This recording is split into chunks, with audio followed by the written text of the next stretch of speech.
votre repas, je vous donne le choix. Sandwich, hamburger, nuggets, part de quiche, de pizza. Bonjour à tous. Pas très équilibré tout ça, mais succès garanti. Les fast-foods sont devenus le meilleur moyen de manger pas cher. 6,50 € le ticket moyen dans la restauration rapide, contre 17,50 € dans les établissements traditionnels. Et puis, il y a le temps consacré à la pause déjeuner. Une demi-heure en moyenne contre 1h30 il y a 20 ans. Du coup, c'est un secteur qui ne connaît pas la crise et qui voit fleurir toutes sortes d'enseignes. Ici, par exemple, le prix est un petit peu plus élevé, mais on travaille uniquement avec des fournisseurs certifiés bio pour des hamburgers plus sains et plus respectueux de l'environnement. Alors peut-on, dans les fast-foods, se nourrir correctement? Qu'y a-t-il exactement dans nos assiettes? Restauration rapide, mangez vite, mangez mieux. C'est une enquête signée Sarah Oultaf et Dorothée Frénoux. Paris, dans le quartier de la Madeleine. Delphine, 40 ans, a un travail prenant. Alors elle ne s'accorde que 30 minutes pour manger, comme la majorité des Français qui prenaient pourtant 1h30 pour déjeuner il y a 20 ans. Bonjour. Pas question de s'installer dans une brasserie traditionnelle. Pour manger vite, l'endroit idéal, c'est la restauration rapide. Sur place. Aujourd'hui au menu, pour 9,10 €, marmite de cabillaud rôti avec écrasé de pommes de terre et petits légumes. C'est important, avoir la possibilité aujourd'hui de manger sainement et rapidement. C'est une chance. C'était pas forcément le cas il y a quelques années. Enfin, je vois pas pourquoi je m'en priverais en tout cas. 12h30, à quelques centaines de mètres de là. Ça te dirait pas qu'on essaie de se trouver un truc à manger? Edith et Ismaïn, deux étudiants, prennent leur pause déjeuner. Et comme souvent, ils ont envie d'un hamburger. Bah niveau prix, franchement. Ouais, non, niveau prix. McDo quick. On se fait la valeur sûre. Mais avec un budget d'à peine 10 € chacun, direction le fast-food. Aujourd'hui, offre spéciale étudiant, pour un burger acheté, le deuxième est à 1 €. Comme deuxième burger à 1 €, vous voulez quoi? Alors, un long quiche. Coca et frites. Vous avez pris 2 burgers. Oui. C'est l'avantage justement des fast-foods, c'est qu'on peut se faire plaisir pour vraiment pas cher. Servi en à peine 3 minutes, 2 hamburgers, 7 croquettes de poulet, 2 grandes frites et 3 boissons. Excellente journée, au revoir. Le tout pour moins de 20 € à deux. Au pays de la gastronomie, la restauration rapide, c'est le chouchou des Français. Quand elles mangent à l'extérieur, 7 personnes sur 10 ne se mettent plus à table dans des brasseries, mais préfèrent les fast-foods, sandwicheries, kebabs et autres bars à pâtes. De la part de pizza à 2 € au plat chaud à 10 €, il y en a pour toutes les bourses. En moyenne, les Français dépensent 6,50 € dans ces enseignes qui sont 3 fois plus nombreuses qu'il y a 10 ans. Le marché de la restauration rapide a explosé alors que celui de la brasserie traditionnelle stagne. C'est quand même le seul marché de restauration aujourd'hui qui fait 8% de croissance. D'accord, c'est 24 000 emplois. Un secteur en plein boom qui assure aussi des marges confortables, 2 fois plus élevées que dans la restauration classique. Le concept est simple, ici pas de serveur, ça se passe au comptoir, et pas d'assiette en porcelaine, tout est jetable. Tous ces plats sont-ils bons pour la santé ? Savons-nous vraiment ce qu'il y a dans nos sandwichs ? Ça, si c'est de la vraie viande, moi je suis le pape. Enquête sur les dessous d'une restauration rapide en pleine expansion.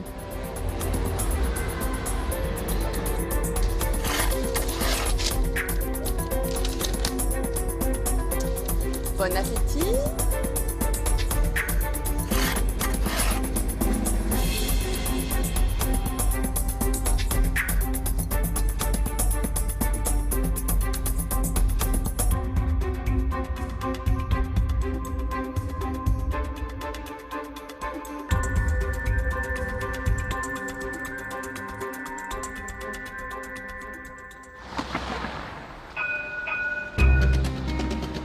Du matin à Bordeaux. Il y a encore un mois, Guillaume travaillait dans les assurances. Aujourd'hui, c'est une toute autre vie qui commence pour ce jeune homme de 30 ans. Il réalise son rêve d'enfant, ouvrir sa propre enseigne de restauration rapide. Bonjour, ça va Grégory? Ouais. Bon, l'entrée c'est derrière, donc on va y aller, on va mettre l'affiche. Il fait visiter à ses amis le local qu'il a trouvé il y a 3 mois. Et voilà le lieu. La salle qui sera agrandie. Les cloisons là vont sauter pour pouvoir tout pousser. Et donc le comptoir qui sera très certainement là, en L. Guillaume veut transformer cet ancien Tex-Mex en bar à pâtes fraîches. Beaucoup de travaux restent à faire pour accueillir ses futurs clients dans ses 50 mètres carrés. Et il ouvre dans 2 semaines. Grâce au tramway, des centaines de personnes croisent sa devanture toutes les 5 minutes. Et ce n'est pas tout, il est à côté de la rue Sainte-Catherine, la plus grande rue piétonne d'Europe. Un quartier commerçant où les enseignes de restauration rapide poussent comme des champignons. L'emplacement idéal qui ne lui a coûté que 33 000 €. Quand on fait de la vente à emporter, pas besoin d'investir dans un grand espace. Guillaume a tout de même dû débourser 60 000 € au total dans cette affaire. Casse, fais-toi plaisir. S'il donne physiquement de sa personne, l'essentiel de son travail est ailleurs. Il veut ouvrir un bar à pâtes fraîches et va donc voir ce que fait la concurrence. Les pâtes à emporter, c'est le produit qui cartonne en ce moment. Il assure une bonne marge car les matières premières sont simples. De la farine de blé, des œufs et de l'eau.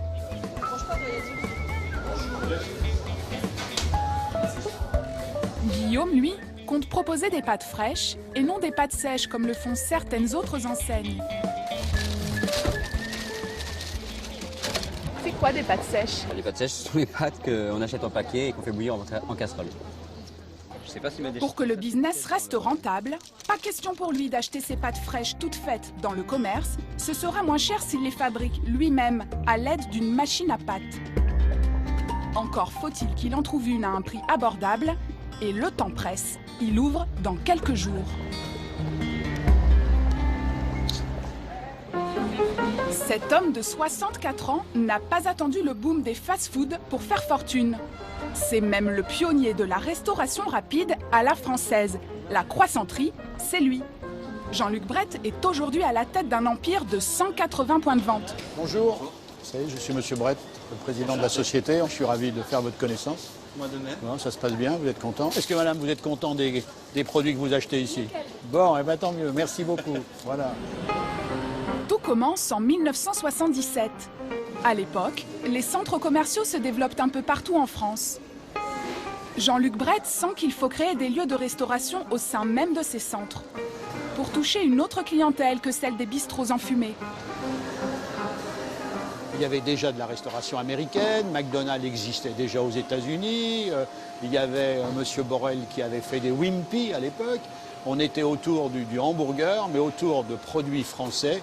Il n'y avait pas de restauration rapide à la française, c'est nous qui l'avons créé.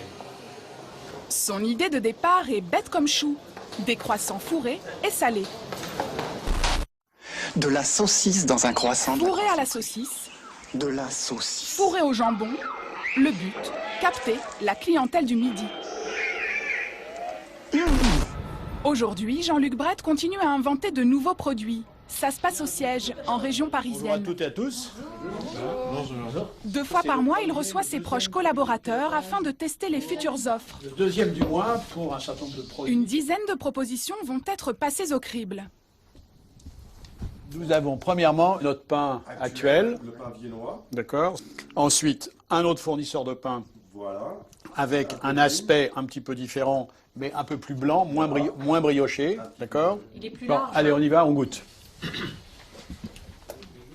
Ah, c'est pas bon. Hop. C'est pas bon, pas bon, pas bon. 5 graines et flocons d'avoine, je pense. C'est pas bon, ça n'a pas de goût, c'est fade. Aucun intérêt, Thierry. Aucun intérêt. Alors, allons-y, parlons foie gras. Place au test du sandwich haut de gamme qui complétera leur carte de Noël. Foie gras, poire, mâche et chips de légumes. S'adapter aux saisons, pour Jean-Luc Brett, c'est une question de survie. Et ce n'est pas sa seule recette. La première fonction, il ne faut pas l'oublier, c'est se nourrir. C'est une fonction essentielle. La deuxième, c'est le goût. Et la troisième chose, il faut que ce soit le prix. Et sur le prix, il faut qu'on soit dans l'univers, notamment pour le déjeuner, du ticket restaurant. Voilà. Et quand vous avez la saveur, le goût, le prix et le fait que ça nourrit en plus, parce qu'il faut que ça nourrisse le client, eh bien, vous êtes sûr que c'est un succès, le produit est un succès. Une belle réussite, à laquelle rêvent de plus en plus de jeunes entrepreneurs. À tel point qu'une école du fast-food a vu le jour près de Bordeaux, à Blanquefort. Leur illustre professeur... La tomate, l'oignon, la salade, la dorade. Tout le monde est là? Bah, rapprochez-vous alors. Thierry Marx, un chef étoilé. Cette formation, gratuite et unique en France, c'est lui qui l'a créée il y a 3 ans. On va refaire quelque chose de simple. En mettant son savoir-faire au service de la restauration rapide, il veut aider des artisans à proposer des plats de qualité face aux grandes chaînes des fast-food. On va faire un produit, un sandwich. Ses élèves, 6 adultes en reconversion professionnelle qui ont le projet d'ouvrir un restaurant rapide. Ils ont 5 mois pour apprendre les fondamentaux grâce à cette formation. Première règle, calculer pour ne pas gaspiller. Vous n'avez que 2 amis dans ce métier. C'est matériel. C'est la balance et la machine à calculer. Si vous ne pesez pas, si vous ne comptez pas, vous ouvrez, 3 mois après vous êtes mort. À vous de travailler maintenant. Sophie a 42 ans. Cette prof de fitness a eu la chance d'être sélectionnée. Ce qui a séduit le chef, son projet. Un food truck, un camion ambulant dans lequel elle compte proposer une cuisine maison. Petit croque-monsieur, et comme je les aime. La moutarde à l'ancienne, les blancs de poulet rôtis, la tomate, du fromage. Là par-dessus, en fait, je vais remettre du beurre fondu, du gros sel et des herbes de Provence. Et donc après, à la cuisson, quand on va croquer dedans, en fait, on va avoir encore le gros sel et un petit peu d'herbes de Provence. Voilà, tout simplement.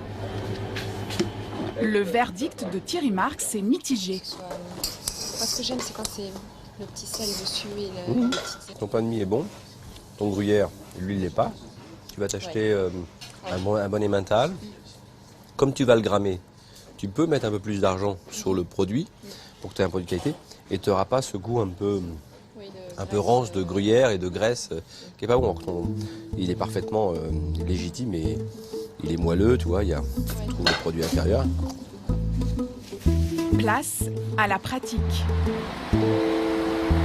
Les élèves vont faire un test grandeur nature auprès de vrais clients dans un restaurant-école. Les apprentis vont devoir travailler vite, car un client en restauration rapide, ça n'attend pas. Pour bien gérer son temps, il faut être sûr de ne pas s'éparpiller. Certains vont même jusqu'à répéter les gestes avant l'arrivée des clients. Comme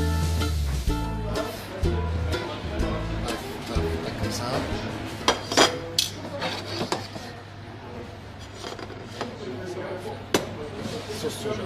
Sauce soja, putain. Nous retrouvons Sophie. Son défi du jour, reproduire pour 30 personnes son fondant au chocolat. Un dessert original avec de la courgette. C'est bien raisonnable, cette courgette. Une recette qu'elle avait jusque-là réservée à sa famille. C'est bien raisonnable. Son professeur a l'air sceptique. Allez. Je me dis que s'il faut incorporer ça et ça, ça va le faire. Ça va être sec. J'ai un petit mental de sportif, moi. Ça va marcher. Tu n'as pas le choix. C'est ça, on lâche rien. Tout va bien. Sophie ne peut plus reculer. Ces desserts doivent être servis dans moins d'1 heure. Encore faut-il que son professeur soit rassuré. Ça le va? Ça le fait? Oui, mais ça ne choque pas. Et la courgette? Vaut mieux ça que trop cuit. Ben oui. Au goût de la courgette. Cette courgette est fameuse. On sent pas la courgette. Alerte rouge. Il est presque midi. L'atelier bonjour. Déjà, les clients se bousculent. Sur place ou à emporter, les plats se vendent comme des petits pains. Ça le fait, Nathan, ça le fait. La dernière difficulté pour les stagiaires, ne pas se tromper dans les commandes. Or, Sophie a fait une erreur. Elle a vendu trop de dorades. 2 dorades, un cabillaud. Non, une dorade, ça. Ce que j'ai bien aimé. J'ai mal géré en fait. Il nous reste un filet de dorade. Cette dame avait pourtant réservé son poisson par téléphone il y a plus d'1 heure. Les gâteaux au chocolat, il y en a. Heureusement, l'oubli de Sophie est sans gravité pour l'instant. Bon appétit. Mais lorsqu'elle sera en solo, dans son propre camion, à la fois au fourneau et en caisse, elle n'aura plus droit à l'erreur. Le chocolat se raréfie. Guillaume, lui, est déjà trop avancé sur son projet pour se permettre un faux pas. Il a fait le déplacement de Bordeaux jusqu'en région parisienne où il a trouvé l'un des rares fournisseurs de la fameuse machine à pâte fraîche. Bonjour Monsieur Delangle. Bonjour. Guillaume, oui. Ravi, de même. Entrez. Merci beaucoup. Le jeune homme tenait à voir l'objet de ses propres yeux. On va tout de suite sur la machine. Très bien. Je vous la mets tout de suite en marche. Elle trônera sur son comptoir face aux clients comme gage de pâtes de qualité. D'accord. C'est très simple, hein, c'est une machine dans laquelle vous mettez de la semoule de blé dur, des œufs, de l'eau. La machine fait le mélange une dizaine de minutes et après vous avez votre production instantanée. Très bien. C'est vrai que ça envoie quand on la voit comme ça.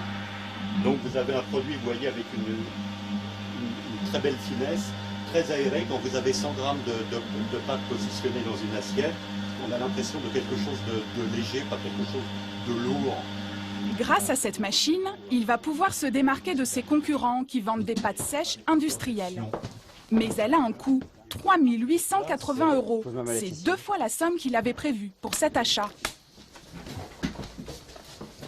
Là, on est à 3 880 €. Est-ce que vous pouvez m'expliquer un peu? Il faut savoir que la machine professionnelle va vous permettre de sortir 1 kg de pâte à environ 1 €, 1,20 €. Soit 3 fois moins cher que s'il achetait des pâtes fraîches chez un grossiste. Donc avec cette machine-là, c'est le meilleur rapport qualité-prix que vous puissiez avoir. Mais c'est encore trop onéreux pour le budget serré de Guillaume. Alors, est-ce que sur ces 3 880, vous pouvez faire quelque chose? Oui, on peut toujours faire quelque chose. Ce que je vous propose pour vous encourager dans votre projet, de vous faire une petite remise. Avec plaisir. Au niveau du tarif, à 3 298 hors taxe. D'accord. Et nous assurons la livraison et la mise en service du matériel dans votre belle région bordelaise. Eh bien, avec plaisir.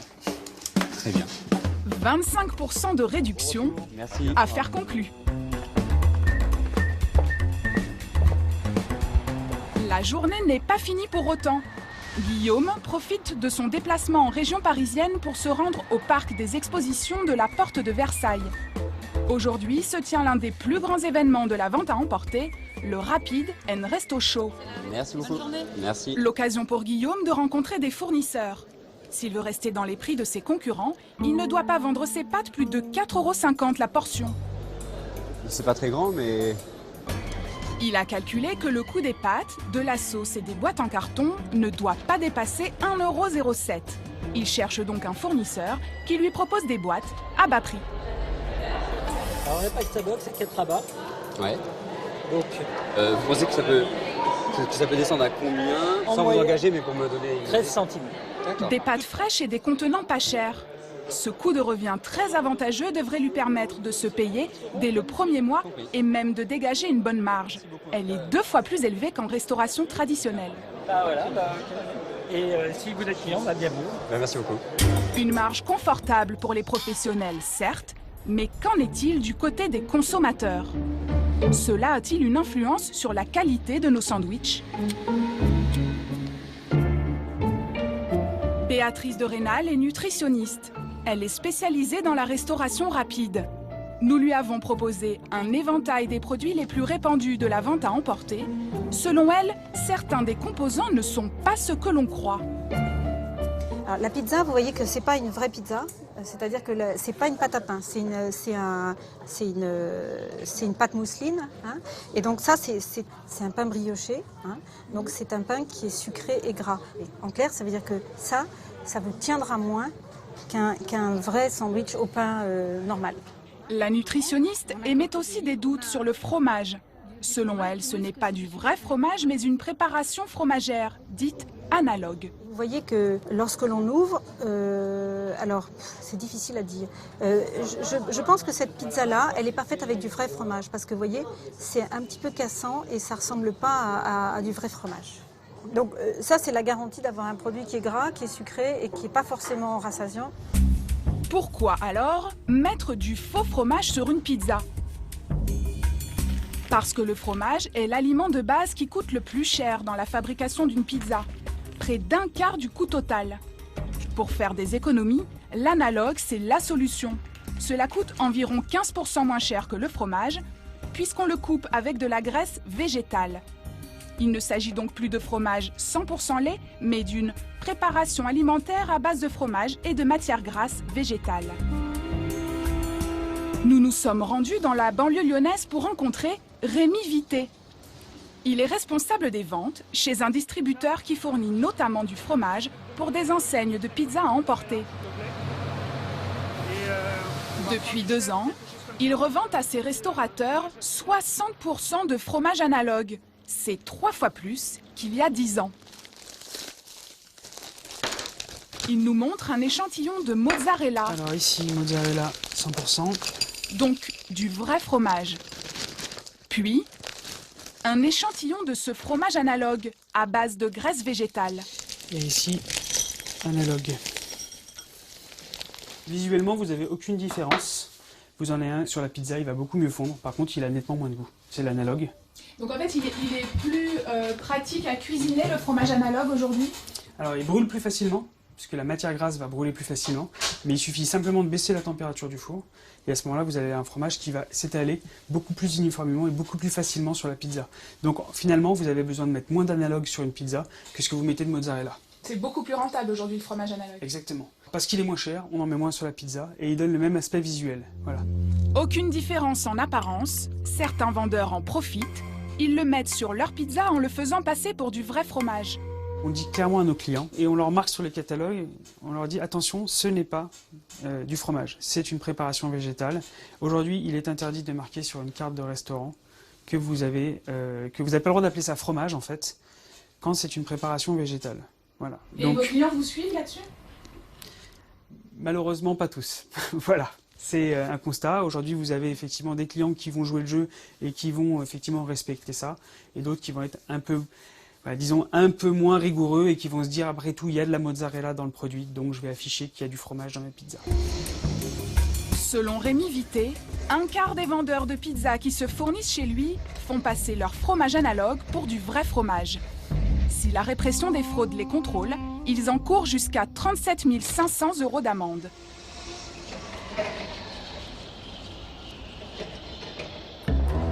Dans nos plats à emporter, un autre produit permet aux restaurateurs de faire des économies, le jambon. En France, plus d'1 milliard de sandwichs au jambon sont vendus chaque année. C'est le produit phare de la restauration rapide. Dans les gares, les supermarchés ou les boulangeries, il va me rester des jambons pleurs. On en trouve dans tout type de pain et pour toutes les bourses. De 2,90 € à 4,50 €. Pourtant, c'est un simple jambon beurre. Alors pourquoi une telle gamme de prix? Nous avons demandé à notre nutritionniste d'en comparer deux. Celui de droite nous a coûté 3,65 € et l'autre 2,90 €. Ici, vous avez le sandwich jambon beurre, le sandwich préféré des Français. Il s'agit d'une baguette parisienne, toute simple, avec dedans une vraie tranche de jambon. Donc vous voyez que là, la tranche de jambon, elle est bien épaisse. Et là, apparemment, c'est du jambon de haute qualité. En plus, ça sent vraiment bon le jambon, donc voilà, il n'y a pas de problème. Alors ça, c'est une base de repas qui est très bien. Dedans, vous avez des glucides complexes, des protéines, des lipides. Voilà. Le deuxième jambon beurre, en revanche, c'est à peine s'il est garni. Alors ça, c'est très fin. C'est du parchemin du jambon. C'est un sandwich homéopathique, en fait. C'est-à-dire que vous avez une moindre densité nutritionnelle. Vous avez moins de protéines. Et en plus, elle est coupée très fin. Donc là, là-dessus, le modèle économique est vraiment faible. Hein. C'est-à-dire que vous avez très peu de jambon et beaucoup de pain. Et puis gustativement, il n'y a pas photo. Hein. C'est-à-dire que ça, c'est bien meilleur que ça. Des différences de prix, d'épaisseur, d'aspect et de goût. Que cache ce produit qui plaît tant aux Français? En caméra cachée, nous nous sommes rendus dans une vingtaine d'établissements de vente à emporter à Paris pour acheter un sandwich au jambon. Ça, c'est quoi? En demandant à voir les emballages, voici ce que nous avons découvert. Un restaurateur sur 5 interrogé avoue remplacer le jambon par un autre produit. Ça que vous mettez dans le sandwich? des tranches d'épaule. Est-ce qu'il est bon celui-là? Ça remplaçait le jambon. Mais c'est là, ça, avec les vanilles, ça passe. Ah oui. D'accord. Avec le sandwich normal. Avec le sandwich normal, ça passe aussi. À chaque fois, le vendeur se justifie en invoquant des coûts de matière trop élevés, car le jambon peut être jusqu'à 2 fois plus cher que l'épaule. Ça que... Je vends le sandwich combien? 3,80. D'accord. Maintenant, le jambon, le fromage, les tomates, et les salades et les pas. Ça coûte à peu près combien? 12,50 €, 12,80 €. On a 1 € différent. Ah ouais. Donc on peut pas mettre... Si tu mets les jambons, les chairs, ça n'est pas sorti. Une pratique illégale répandue que nous avons aussi observée dans d'autres sandwicheries. Les étiquettes sont trompeuses car elles indiquent qu'il s'agit de jambon alors que c'est de l'épaule. En cas de contrôle de la répression des fraudes, le vendeur encourt ici encore 37 500 € d'amende pour publicité mensongère. Mais quelle est la différence entre le jambon et l'épaule? Voici ce que dit la réglementation. Le produit doit être préparé à partir de viande provenant du membre postérieur du porc, autrement dit la cuisse, alors que l'épaule est préparée à partir de l'antérieur, c'est-à-dire la patte avant. Pour comprendre l'écart de prix entre ces deux produits et connaître les différences de fabrication, nous avons contacté plusieurs industriels français. Oui, bonjour. Mais aucun d'entre eux n'a accepté la présence de notre caméra dans leur atelier de fabrication. Non, ça, je ne pourrais pas vous le montrer, ça. Très clairement, je ne pourrais pas vous le montrer. Je pourrais vous montrer des produits finis, des jambons entiers, c'est tout. Notre interlocuteur est plutôt embarrassé. La fabrication industrielle de l'épaule serait-elle peu ragoûtante, très loin de l'image du charcutier artisanal? Tout type de jambon? Le consommateur a toujours cette image-là. D'accord. On pense toujours à son petit boucher de village qui travaille d'une certaine façon. Et aujourd'hui, les choses ont évolué. Et voilà. Impossible d'être reçu dans une usine en France. C'est finalement en Suisse que nous avons pu obtenir une autorisation afin de filmer la fabrication de ces produits. Le directeur de cette entreprise a accepté de nous ouvrir les portes de son usine. Ici, on conçoit à la fois du jambon et de l'épaule. On commence par la qualité supérieure, le jambon, le vrai. Le premier qui est ici est un jambon supérieur où nous voyons très bien la structure musculaire à l'intérieur. C'est des morceaux nobles, ils sont maigres, ils sont fermes, riches en protéines. On passe maintenant à un échelon en dessous, inférieur, avec l'épaule. L'épaule, on voit bien ici une différence sensible avec la cuisse. C'est un petit peu plus nerveux. Il y a aussi plus de différence de couleur. C'est typique du produit qui est fait avec l'épaule. La structure est un petit peu plus humide, on le voit. Il est un peu plus mouillé, entre parenthèses, qu'un jambon supérieur. Si l'épaule est plus humide, c'est parce qu'à la fabrication, de l'eau salée est ajoutée en quantité beaucoup plus importante que pour le jambon supérieur. Dans cette machine, on va saler la viande par injection intramusculaire. Avec des aiguilles, je vais aller dans le muscle et je vais injecter de l'eau salée. Une eau salée qui va augmenter artificiellement le poids de la viande. Entre là et là, on a un apport d'eau salée qui peut varier de 5 à 30%, jusqu'à 40%. Tout dépend de quel produit on parle. Est-ce qu'on est dans la catégorie jambon supérieur, où là il y a très très peu, 5% à peu près, ou une épaule, où on peut effectivement rajouter 30%. Ça veut dire, je rentre avec 1 kg et je ressors avec 1,3 kg. Pour la fabrication de l'épaule, rajouter de l'eau en quantité est autorisé, tout comme le phosphate, un additif qui sert à retenir cette eau. Voilà. L'utilisation du phosphate sert à garder l'eau à l'intérieur du muscle. Plus il y a de phosphate, plus il y a d'eau? Alors j'aurais tendance à dire plus il y a de phosphate, plus on pourrait ajouter d'eau. Mais bon, il y a aussi des limites. Il faut rester dans des productions acceptables. Donc effectivement, il y a quand même des limites. Car à forte dose, les phosphates sont susceptibles d'avoir des conséquences sur la santé, comme l'hyperactivité sur les enfants. Ça a des effets négatifs sur la nature, par exemple. Parce que l'histoire des polyphosphates a commencé avec les lessives. Et on a interdit dans les lessives l'adjonction de phosphate parce qu'on a vu que ça provoquait des dégâts importants sur la nature. Maintenant, on peut en déduire que si la nature n'aime pas ça, il est assez probable que l'être humain n'apprécie pas beaucoup non plus. C'est pour ça que la quantité doit impérativement être réduite au minimum. Une fois gorgée d'eau, l'épaule est moulée, puis cuite dans un four. Avec moins de viande et plus d'eau, le produit peut coûter par conséquent jusqu'à 2 fois moins cher qu'un jambon supérieur. Le problème, c'est que le consommateur, quand il achète son sandwich, est loin de se douter qu'on lui vend un produit rempli d'eau. Ce qu'il ignore aussi, c'est que même le jambon, le vrai, peut réserver des surprises. Car il en existe 3 sortes. Le standard, le choix et le jambon supérieur. Dans le supérieur, il ne peut y avoir de phosphate et les additifs sont limités. En revanche, dans les 2 autres, ce n'est pas le cas. On trouve même du sirop de glucose, c'est-à-dire du sucre. Pour savoir pourquoi on rajoute tous ces composants dans le jambon, nous sommes allés dans cette école qui forme des charcutiers traiteurs. Ici, on apprend à fabriquer un jambon supérieur artisanal. Voilà, regardez.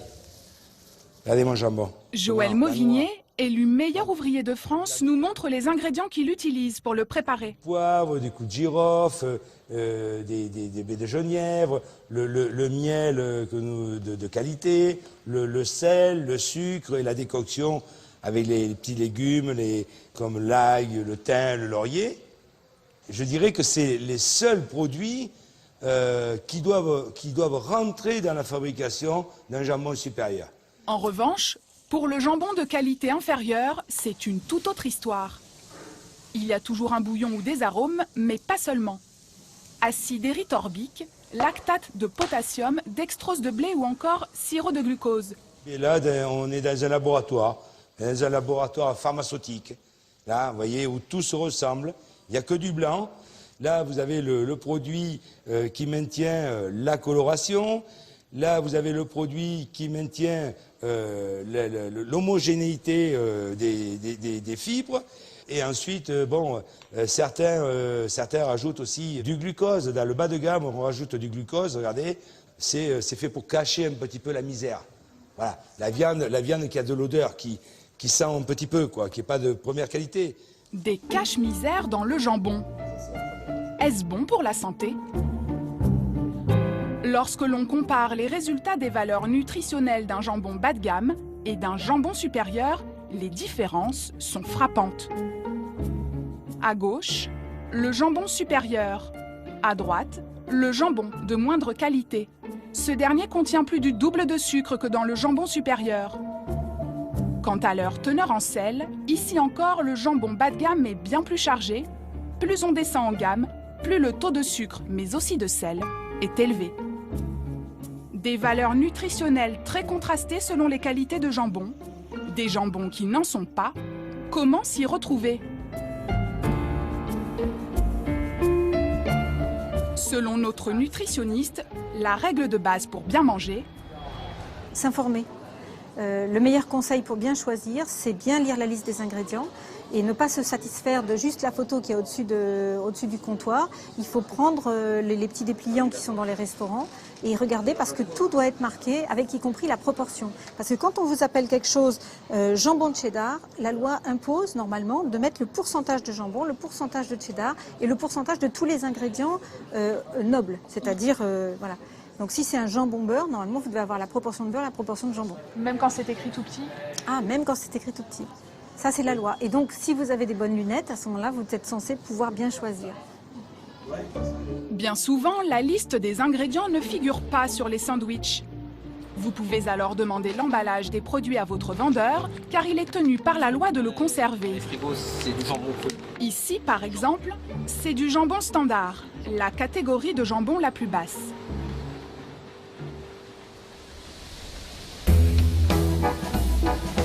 La France est encore le seul pays au monde où l'on vend plus de jambon beurre que de hamburgers, mais ce dernier le talonne de près. La preuve, nous sommes les deuxièmes plus gros consommateurs de burgers en Europe, derrière la Grande-Bretagne. Que nous indique la valeur nutritionnelle d'un hamburger acheté dans l'un de ces milliers de fast-food qui ne cessent de se multiplier en France? Pour le savoir, nous sommes allés dans un laboratoire d'analyse. Nous leur avons soumis l'un de ces fameux hamburgers, constitué d'une double ration de fromage et de steak. Résultat,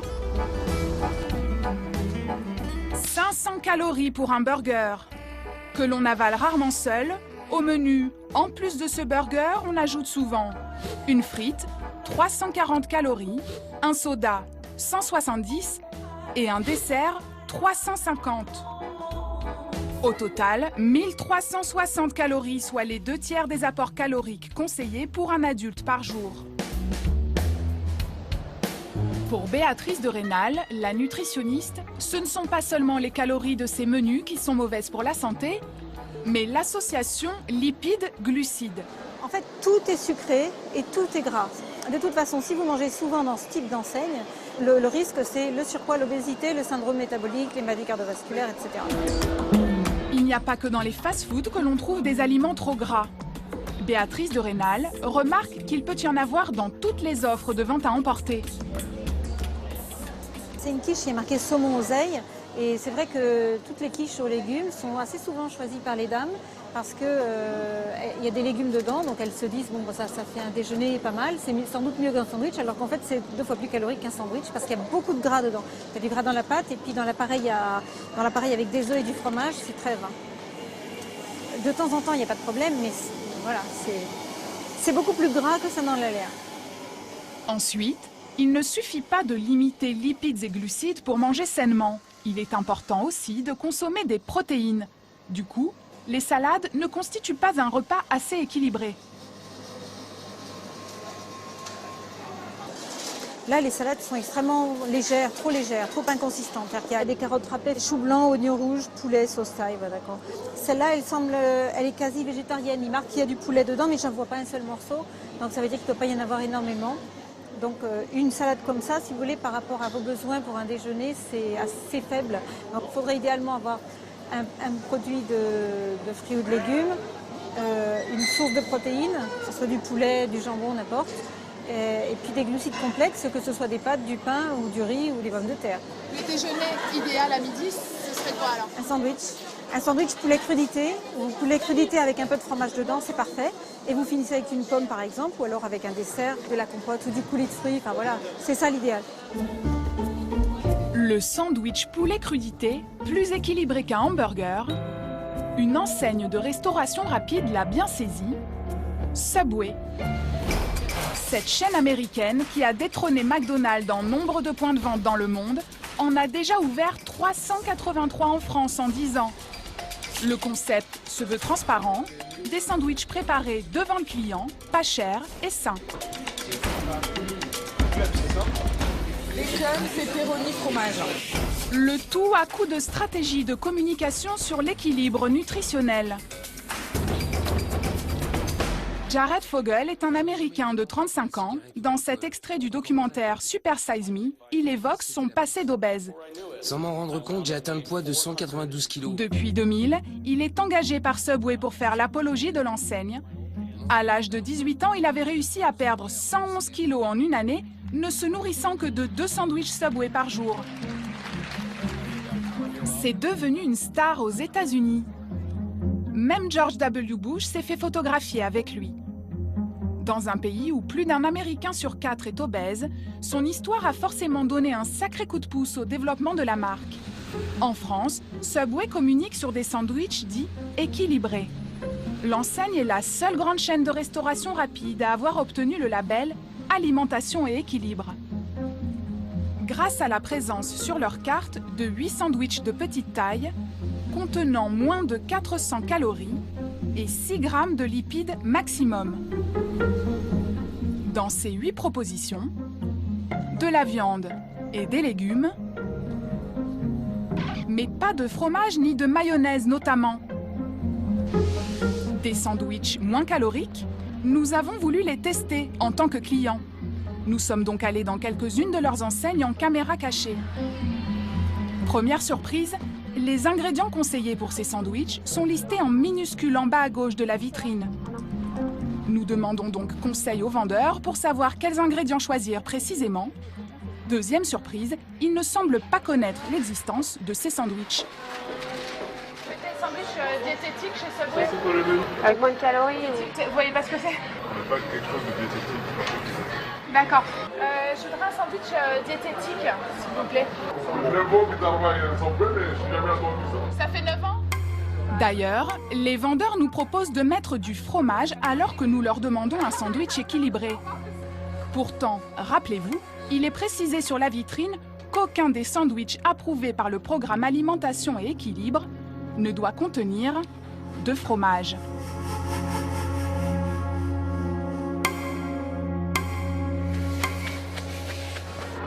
Fromage à gauche, on fait un petit peu. À chaque fois, il y a du fromage? Ouais. Mais par contre, là, le fromage, quand même, ça fait grossir ou pas? Non, ça c'est là, il n'y a pas de calories. Vous avez 5 le blanc et le fromage. Ouais. D'accord. Et je mets du fromage dedans. Le fromage, c'est un produit laitier. C'est bien d'en manger, ouais. D'accord. Ça ne fait rien de mauvais, sauf si vous êtes allergique au fromage. Des vendeurs qui ne sont pas au courant des conseils alimentaires de leur enseigne. Nous avons demandé la raison de cette ignorance au siège de Subway France. La responsable marketing, Khedija Ndiaye, a accepté de nous répondre. Donc sur la formation des équipiers, eux ils sont plutôt formés à aller vite, parce qu'on est du fast-food. Le fait qu'on prépare le sandwich à la demande du client, ça prend déjà beaucoup de temps. Si en plus il faut qu'on leur demande de donner des infos nutrition, à un moment donné ça devient très compliqué. En tout cas oui, ça va être un axe de formation à développer. Difficile de concilier rapidité et nutrition, même au sein de l'une des plus grandes chaînes mondiales de la restauration rapide. Ce qui ne l'empêche pas de se développer au pays de la baguette, avec un chiffre d'affaires qui a augmenté de 12% l'an dernier. À Angers, un chef étoilé a choisi de se distinguer du marketing de ces grandes chaînes américaines. Pascal Favredan. Son créneau, un fast-food de produits du terroir, quitte à faire moins de marge. Il y a un an, il a ouvert version française. On y trouve la même offre que dans un fast-food américain, sauf qu'ici, tout est français. Les sodas sont fabriqués dans une usine angevine, le bœuf est issu de l'Anjou et les fromages blancs viennent de la ferme. On assemble des produits savoureux. Mes clients, ils mangent un fromage blanc qui a été produit à 30 km, que j'ai sélectionné. Je pense que c'est ce qu'on vient rechercher aussi à version française, c'est de se dire, tiens, le fromage blanc, il n'est pas fabriqué à Marseille ou à Strasbourg. Chaque jour, près de 200 personnes dégustent ces produits locaux en self-service ou à emporter. La qualité n'est pas la même, c'est pas industriel. C'est plus cher du coup? Un petit peu plus cher, mais ça va encore. Ouais. C'est 8,90 € pour un menu burger. Après, moi je trouve pas que c'est beaucoup plus cher en fait. Comparé à d'autres restaurants fast-food, si on mange la même chose, on a à peu près pour le même prix. Puis on voit que le produit n'est pas le même, c'est pas travaillé de la même façon qu'au McDo. Souvent c'est frit au McDo, tout est frit. Là on voit que c'est moins gras, cuisiné différemment. Des produits du terroir dans un fast-food, un concept qui séduit les Français, certes, mais qui n'est pas si simple à concrétiser côté business. Voilà monsieur, votre origine. Pour Sophie, la gérante du restaurant, suivre les préceptes du chef gastronomique n'est pas de tout repos. Pour moi, travailler dans la restauration rapide, si je veux vraiment être tranquille, c'est 2 chambres froides négatives, que des produits congelés, pas de perte, on sort que ce qu'il faut en fonction de ce que l'on vend. Ça c'est jackpot. Nous, on travaille des produits frais, donc c'est plus difficile. De bons produits. Pour ce hamburger vendu 5,90 €, entre la viande et le pain, il y en a en tout pour 2,50 €. Ces ingrédients lui coûtent 2 fois plus cher que chez ses concurrents. C'est pourtant un choix entièrement assumé par le chef, qui applique ici la même règle que pour son restaurant gastronomique. J'essaye de fidéliser au maximum sur le goût, parce que c'est ça ma vraie publicité. C'est pas les affiches dans le centre-ville. Donc sur 5,90 €, on a vraiment du produit et on n'a pas forcément de la communication. Alors, que ce soit pour son restaurant gastronomique ou son fast-food, le chef se fournit chez les mêmes producteurs, tous situés sur les bords de la Loire. Pascal se rend ce matin au moulin de Sarré. C'est ici qu'est fabriquée la farine de tous les petits pains de ses hamburgers, mais aussi celle qu'il utilise dans les pâtisseries de son restaurant étoilé. C'est en tout plus de 2 tonnes de farine par an que Pascal commande ici. Ce moulin à eau du XIIe siècle est le plus ancien de la région. Grâce à cette meule de pierre, le grain broyé libère plus de saveur qu'avec les techniques modernes de la minoterie. Quand on sait que ça fait des siècles que cette roue elle tourne pour produire de la farine, et c'est cette farine qui va se retrouver dans une cuisine du XXIe siècle qui est le burger, parce que le burger c'est vraiment un produit du siècle nouveau, avec quelque chose qui est ancestral. Je trouve ça magique. Depuis 6 ans, Florent Loriou, le meunier, vend sa farine au restaurant gastronomique de Pascal. Grâce à l'ouverture du fast-food, il a multiplié ses commandes par 10 en 1 an. Demain chez vous. Voilà. Grâce à la farine notamment, eh bien, on a un pain qui est complet, qui est nourrissant, et ça c'est très important aussi de le dire. Quand on a mangé un hamburger chez Version Française, je pense que ça suffit. La farine du moulin de Sarré, elle coûte peut-être 2 fois plus cher qu'une farine classique. Mais le goût, ça n'a pas de coût. C'est peut-être ce que m'amène le fait d'être restaurant étoilé sur la restauration rapide. C'est que la base de tout, c'est le produit. De l'autre côté de la Loire, Pascal se rend chez son producteur de produits laitiers. Bonjour, ça va? Comme pour le meunier, il passe ici beaucoup plus de commandes depuis qu'il a ouvert son fast-food. Il achète une vingtaine de ces seaux de fromage blanc par semaine, contre un seul pour son restaurant gastronomique. Lorsqu'on fait notre fromage blanc, nous on prend la traite du matin. C'est un lait qui n'est ni pompé, ni repris, ni transporté, donc la protéine du lait n'est pas cassée, n'est pas serrée, n'est pas dispersée, la matière grasse également, donc c'est vraiment le lait qui est tel qui sort du pied de la vache. Pour réaliser une marge confortable, Pascal devrait vendre ses pots de fromage blanc au moins 4 € pièce. Mais il ne les vend qu'1,70 €, car dans un fast-food, les clients ne sont pas prêts à dépenser plus pour un dessert. Bon, merci beaucoup. À bientôt. Allez, c'est parti. Les contraintes, dans la restauration rapide, le chef étoilé en découvre tous les jours. Chaque mois, il élabore un nouveau burger dans les cuisines de son restaurant gastronomique.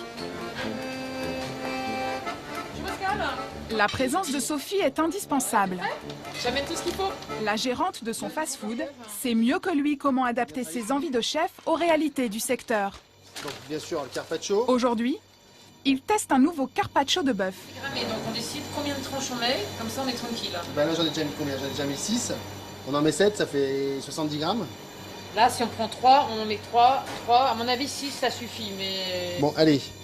Non, 6, on en met 6. Ce qui est important, c'est que si on met 10 grammes de plus sur un burger, 10 grammes plus 10 grammes plus 10 grammes, évidemment, à la fin du mois, on n'est plus dans nos ratios. Parce qu'ils utilisent des produits en moyenne 2 fois plus chers que leurs concurrents, ils se doivent d'être attentifs aux quantités. Quant au goût, le chef doit aussi se limiter. J'ai envie d'aller chercher la pomme qui va apporter un côté fruit, un côté sucré-salé, donc avec le tamier qu'on a mis, un côté acide. Et moi je dis non, il faut des choses simples, des bonnes choses, des bons produits, mais plus simples. Les clients ne sont pas prêts le midi à manger des choses un petit peu trop exotiques. On prend le burger, on le cuit. Allez, c'est parti. Pascal est avant tout un chef gastronomique qui innove sans cesse. Alors il tient quand même à tester son burger à la pomme. Parce que là, tu vois la pomme quand même à la cuisson en tous les cas. Hop. Voilà. Une expérience nouvelle qui éveillera les papilles des clients du fast-food. À condition que Sophie valide le tout. On est juste en cuisson. T'as mis 3 minutes hein? J'ai mis 3 minutes. Allez, on y va quand même parce que... On goûte alors. On goûte, ouais. Verdict. Ça apporte quand même à la pomme, hein. Côté acide. Sophie a l'air convaincue. Oui, il m'a bluffé sur la pomme. Maintenant, je n'ai pas dit qu'on allait utiliser la pomme, parce qu'il va falloir trouver quelque chose. Le burger est presque validé. Pas si facile pour un chef gastronomique de se mettre dans la peau d'un patron de fast-food. C'est vraiment la différence entre le chef étoilé et puis le chef On du s'oppose restaurant. toujours, on s'oppose toujours, enfin on s'oppose. Et qui c'est qui gagne? Le patron. Non, non c'est moi qui gagne, souvent. Retour à Bordeaux.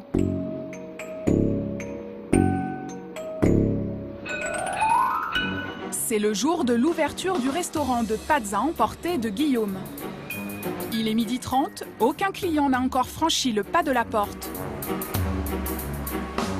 La saumon peut-être avant. La mère de Guillaume a fait le déplacement de Rouen pour l'aider. Peut-être donner des flyers. Inquiète de voir la salle encore vide, elle part en quête de clients. À cause d'un budget communication très serré, ces prospectus représentent l'essentiel de la publicité de Guillaume. On vient d'ouvrir un restaurant de pâtes là, juste à côté là, ça vous intéresse? Les pâtes, il les fait lui-même tout de suite, il les fait bouillir pâtes fraîches, emporter ou à manger sur place. Donc si vous voulez, c'est au 63 à partir d'aujourd'hui. C'est l'ouverture aujourd'hui. Il n'y a vraiment qu'une mère pour faire ça. Faire la publicité de son fils. C'est gentil, merci. Bonjour. Un premier client se présente enfin. Vous choisissez soit le menu duo ou le trio. Vous choisissez le menu que vous voulez. Si vous voulez une grande taille par exemple, avec une boisson, on est là à 7,90. Les menus sont au même prix que chez ses concurrents. Une boisson et un dessert, on est à 8,90. Duo avec sauce forestière. Ouais. Ok. Comme eux, c'est aussi un moyen de réaliser une marge confortable. Dans un menu à 6,90 €, où il n'y a qu'une boisson en plus des pâtes, cela revient à payer son soda 2,40 €. C'est bien plus cher que si le client l'achetait au supermarché. Vous avez pris le duo, donc voilà. Bonne journée. Pour ce premier midi, seulement 25 clients sont venus tenter l'expérience. Dans les prochaines semaines, Guillaume rognera peut-être un peu sur sa marge pour investir dans un budget communication. À bientôt alors. Au revoir. La restauration rapide est en pleine expansion, s'adapte à la mobilité des Français et nous permet de mieux manger. Néanmoins, avec des menus calés sur le prix d'un ticket restaurant, les consommateurs ont tendance à payer trop cher. Surtout leurs desserts et leurs boissons, pourtant présentés bien souvent comme des cadeaux. Pas sûr qu'une bonne blanquette de veau à 12 € dégustée en terrasse dans une brasserie ne vaille pas, de temps en temps, la peine qu'on s'y arrête.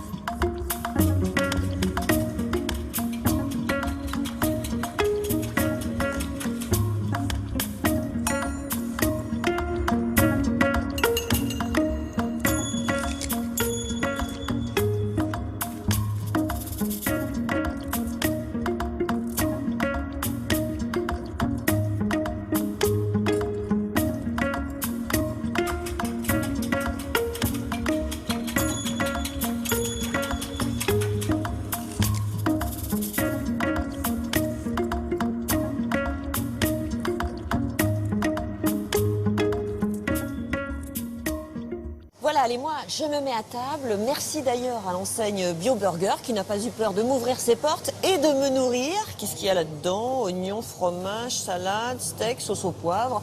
À consommer tout de même avec modération parce que ça tombe directement sur les hanches. Allez, je vous dis à très bientôt pour un nouveau doc sur France 5.